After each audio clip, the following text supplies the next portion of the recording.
സുരേഷ് ഗോപി ജയിപ്പിച്ചത് തൃശ്ശൂർക്കാർ ചെയ്ത ഏറ്റവും വലിയ തെറ്റാണ്. അത് അവർ തിരുത്തിക്കോളും. അയാളൊരു കോമാളിയാണ്. എന്തെല്ലാമോ ഗണേഷ് കുമാർ അങ്ങ് തട്ടി വിടുകയാണ് ചെയ്തത്. പക്ഷേ ഗണേഷ് കുമാറിന് ഒരു സോഷ്യൽ മീഡിയ പൊങ്കാല തന്നെ ഇട്ടിട്ടുണ്ട്. അറിയാലോ, ഒരു വിരൽ ചൂണ്ടുമ്പോൾ 3 വിരൽ ഇങ്ങോട്ട് ചൂണ്ടുമെന്നുള്ളത് അദ്ദേഹം മറന്നാണ് പലപ്പോഴും സംസാരിക്കുന്നത്. ഒരു പൂ ചോദിച്ച ഒരു മലർവാടി. അതെ അതെ. എന്ത് തന്നെയാലും ഇപ്പോൾ മുകേഷ് സുരേഷ് ഗോപിയെ പറ്റി പറഞ്ഞ് രംഗത്തെത്തിയിരിക്കുകയാണ്. മുകേഷ് അവിടെ ഒരു രാഷ്ട്രീയമല്ല നോക്കിയത്. അദ്ദേഹം പറഞ്ഞിരിക്കുന്നത് സുരേഷ് ഗോപി അദ്ദേഹത്തിൻ്റെ ഏറ്റവും വലിയ സുഹൃത്താണ്, നല്ലൊരു വ്യക്തിയാണ്, നല്ലൊരു വ്യക്തിത്വത്തിന് ഉടമയാണ്. അങ്ങനെ പല രീതിയിൽ മുകേഷ് ഇപ്പോൾ സുരേഷ് ഗോപിയെ പറ്റി പറഞ്ഞിരിക്കുകയാണ്. കമ്മീഷൻ എന്നുള്ള സിനിമയിൽ അഭിനയിച്ചു. അത് അദ്ദേഹം ആത്മാർത്ഥമായിട്ട് അഭിനയിക്കുകയും അത് ഉൾക്കൊള്ളുകയും ചെയ്യുന്നുണ്ട്. ഇപ്പോഴും അദ്ദേഹത്തിൻ്റെ ഉള്ളിൽ ആ ഒരു എന്താ പറയുക, ആക്ടിങ് ഇപ്പോഴും അദ്ദേഹം ഉള്ളിൽ സൂക്ഷിക്കുന്നുണ്ട്. കാരണം നമുക്കറിയാം, ഏറ്റവും കൂടുതൽ സുരേഷ് ഗോപി എന്ന് പറയുന്ന ഒരു നടനെ ജനപ്രിയമാക്കിയ ഒരു സിനിമ തന്നെയായിരുന്നു അത്, അല്ലെങ്കിൽ ആ ഒരു പോലീസ് വേഷം എന്ന് പറയുന്നത്. അപ്പോൾ ഇത്തരത്തിൽ 2 വിഭിന്ന അഭിപ്രായങ്ങളാണ് നമുക്ക് തന്നെ അറിയാം പാർട്ടിയിൽ ഉണ്ടായിരിക്കുന്നത്. പക്ഷേ മുകേഷ് സത്യസന്ധമായിട്ട് ഒരു സുഹൃത്തെന്നുള്ള രീതിയിൽ സുരേഷ് ഗോപിയെ പറ്റി ഇത്തരത്തിൽ പറഞ്ഞു. ഇതെന്താണ് സാർ ഇങ്ങനെ? ആദ്യം ഗണേഷ് കുമാറിലേക്ക് വരാം. ഗണേഷ് കുമാർ പറഞ്ഞ അഭിപ്രായം എന്ന് പറയുന്നത് കുറച്ച് രാഷ്ട്രീയം കൂടി കലർത്തി, അതുപോലെ സുരേഷ് ഗോപി എന്ന് പറയുന്ന ഉന്നത ശീർഷനായ നടനോടുള്ള ഒരു പൊടി അസൂയയും കണ്ണുകടിയും ഒക്കെ കൂടി കലർത്തി പറഞ്ഞതാണ്. അപ്പോൾ അദ്ദേഹം ഒരു ചെറിയ പതനത്തിലായിരിക്കുമ്പോൾ പൊടിയസൂയാന്ന് സാറ് പറയരുത്, ഇത്തിരി പൊടിയൊന്നും അല്ല, ഇച്ചിരി വലിയ. കാരണം അതിന് കാരണമുണ്ട്. ഗണേഷ് കുമാർ അത്രയ്ക്ക് സിനിമയിലൊന്നും വലിയ ശോഭിച്ചിട്ടില്ല. സഹനടൻ പോലും പലപ്പോഴും ആയിട്ടില്ല. സൈഡ് റോളൊക്കെയാണ് പലപ്പോഴും കിട്ടിയത്. അതിന്റെ എന്തെങ്കിലും ആയിരുന്നു. കാരണം ഇവരൊക്കെ ഏകദേശം ഒരേ സമയത്താണല്ലോ ഈ ഒരു ഫീൽഡിലേക്ക് വന്നത്. കൊമ്പനാനയൊക്കെ ഉള്ള കുടുംബത്തിലെയാണ് ഗണേഷ് കുമാർ. അപ്പോൾ അദ്ദേഹം സിനിമയിലെ കൊമ്പനാവാൻ വേണ്ടി ശ്രമിച്ചു. കയ്യിലിരിപ്പ് കൊണ്ട് നടക്കാതെ പോന്നു.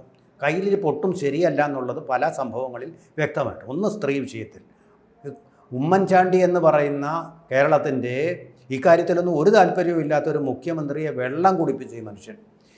അദ്ദേഹത്തിൻ്റെ കുടുംബത്തിൻ്റെ ഒരു വഴക്കില്ലാതാക്കാൻ വേണ്ടിയിട്ട് ശ്രമിച്ചാണ് അദ്ദേഹത്തിന് 14 മണിക്കൂർ പോയിട്ട് അന്വേഷണ ഏജൻസിയുടെ മുമ്പിൽ തല കുമ്പിട്ട് നാണം കെട്ടിരിക്കേണ്ടി വന്ന ദുഷ്പേരുണ്ടാക്കിയത്. എന്നിട്ടും ആ മനുഷ്യൻ ഈ മനുഷ്യനെക്കുറിച്ചുള്ള സത്യം പറഞ്ഞില്ല.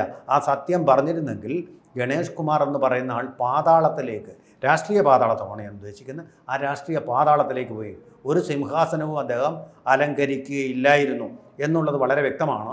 അതുപോലെ തന്നെ ഏറ്റവും അടുത്ത കാലത്തായിട്ട് ഷെറിൻ എന്ന് പറയുന്ന പത്തനംതിട്ടയല്ല, ഇപ്പോൾ ആലപ്പുഴ ജില്ലയിലെ ചെങ്ങന്നൂരിനടുത്തുള്ള ചെറിയ നാട്ടിലെ ഷെറിൻ എന്ന് പറയുന്ന കാരണവരെ കൊന്ന, അവരുടെ കാരണവരല്ല, തൻ്റെ ഭർത്തൃ പിതാവിനെ, അതായത് തൻ്റെ അമ്മായിയപ്പൻ എന്ന് മലയാളത്തിൽ പറയുന്ന അത് തന്നെ, ശ്വശുരനെ കൊന്ന ഒരു കൂട്ടുകാരനെയും കൂട്ടി രാമാനം കൊന്ന പണവും കവർന്ന ഷെറിൻ എന്ന് പറയുന്ന ഒരു സ്ത്രീയെ വളരെ പെട്ടെന്ന് അസാധാരണമായിട്ടുള്ള തിരക്കിലും ധൃതിയിലും മോചിപ്പിക്കാൻ വേണ്ടി ശ്രമിച്ചത് അദ്ദേഹത്തിൻ്റെ പേഴ്സണൽ സ്റ്റാഫിൽപ്പെട്ട ആളായിരുന്നു.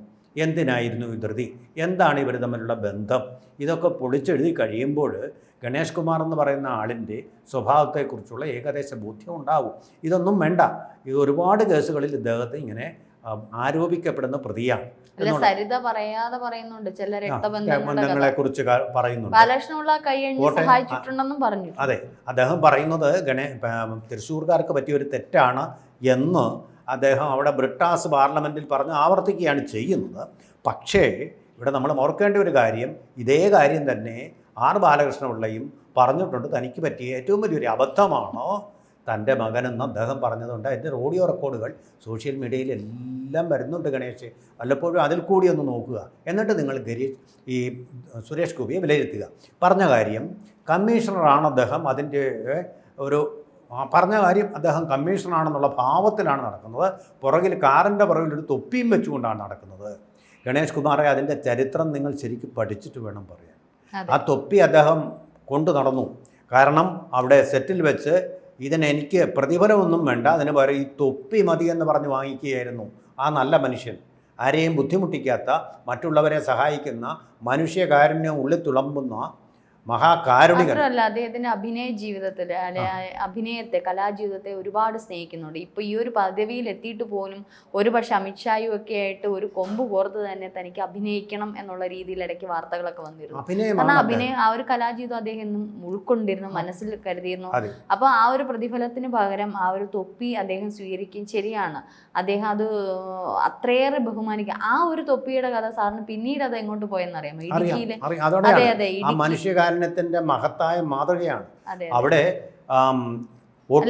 പറയാം, ആ തൊപ്പി നമുക്ക് ഇടുക്കിയിലെ രണ്ടാനമ്മ ഒരു കുഞ്ഞിനെ അതിക്രൂരമായി മർദ്ദിക്കുക, അച്ഛൻ ഉൾപ്പെടെ മർദ്ദിക്കുക, ആ കുട്ടി പാരലൈസ്ഡ് ആവുകയും മാനസികമായും ശാരീരികമായ പീഡനം അനുഭവിച്ച് ആ കുട്ടിയെ ചെന്ന് കണ്ട് ഇദ്ദേഹത്തിന്റെ ഫാനാണ്, അല്ലെങ്കിൽ ഇദ്ദേഹത്തിനെയാണ് ഏറ്റവും ഇഷ്ടം എന്ന് പറഞ്ഞപ്പോൾ ഇദ്ദേഹം പോയി കാണുകയും ഈ തൊപ്പി ആ കുഞ്ഞിന്റെ തലയിൽ വെച്ചു കൊടുക്കുകയുമാണ് ചെയ്തത്. ആ തൊപ്പി നിങ്ങൾ അപമാനിക്കുകയാണ് ആ കുട്ടിയെ. നിങ്ങൾ ഈ തൊപ്പിയുടെ കാര്യം പരിഹസിക്കുമ്പോൾ, അതുപോലെ എത്രയോ പേർക്ക് ചികിത്സ ആവശ്യമുള്ളവർക്ക് ചികിത്സാ സഹായം, വീട് ആവശ്യമുള്ളവർക്ക് അത്, അങ്ങനെ എത്രയോ പേർക്ക് സഹായം ചെയ്തൊരു മനുഷ്യനാണ്.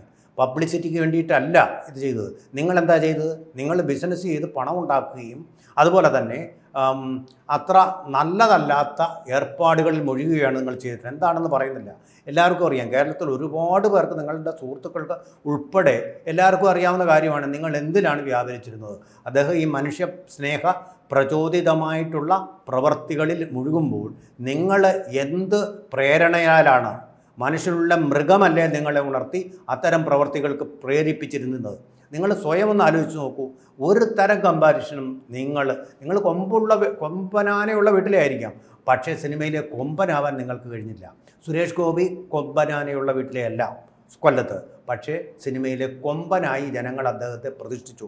അത് മാറ്റാൻ ഗണേശനെ പോലുള്ള ഒരു ശക്തിക്കും കഴിയുകയുമില്ല. അദ്ദേഹത്തിൻ്റെ അച്ഛനോ കുടുംബാംഗങ്ങളോ അദ്ദേഹത്തെ ഓർത്ത് ഒരിക്കലും പശ്ചാത്തപിക്കേണ്ടി വന്നിട്ടില്ല. അമ്മയുടെ മറവിൽ ധാരാളം കേസുകൾ പെൺകുട്ടികൾ പറഞ്ഞപ്പോൾ പോലും ഒരാൾ പോലും അദ്ദേഹത്തിനെതിരെ ഒരു ചെറുവിരൽ പോലും ചൂണ്ടിയിട്ടില്ല. എന്ന് മാത്രമല്ല, കൊല്ലത്തെ മുകേഷ് MLA അദ്ദേഹത്തിനെതിരെ ആരോപണം വന്നപ്പോൾ അത് മുതലാക്കാൻ വേണ്ടി ശ്രമിച്ചില്ല. അതാണ് ഒരു സഹപ്രവർത്തകൻ ചെയ്ത ഏറ്റവും നല്ല ധർമ്മിഷ്ഠമായിട്ടുള്ള പ്രവൃത്തി. പാർട്ടി രാഷ്ട്രീയം വെച്ച് മുതലെടുക്കാമായിരുന്നു. അതിനല്ല അദ്ദേഹം തുനിഞ്ഞത്. അദ്ദേഹത്തെ വേട്ടയാടരുതെന്ന് പത്രക്കാരോട് പറയുകയാണ്. ആ പ്രതിഫലം പ്രത്യുപകാരം ഇപ്പോൾ തിരിച്ചു കിട്ടിയിരിക്കുന്നു.